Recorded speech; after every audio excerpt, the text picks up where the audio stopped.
La guerre éclate en Europe en 1914.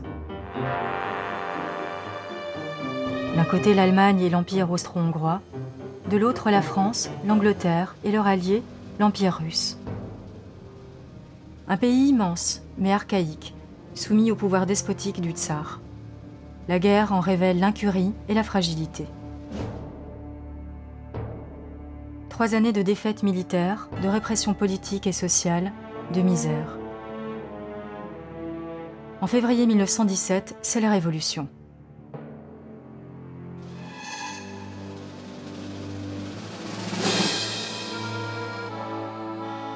À l'occasion de la Journée internationale du droit des femmes, des émeutes de la faim éclatent dans la capitale impériale qui depuis 1914 s'appelle Pétrograd, version russifiée de Saint-Pétersbourg, jugée désormais trop allemand. La majorité des 300 000 soldats de la garnison prend le parti des émeutiers.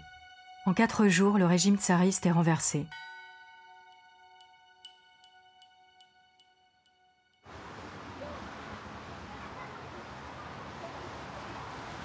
Amnistié par l'empereur au début de la guerre, Gorki est revenu à Pétrograd dès 1914.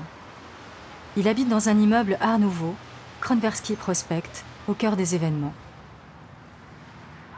En l'absence des grands leaders en exil ou en prison, il est alors la figure la plus emblématique de la Révolution.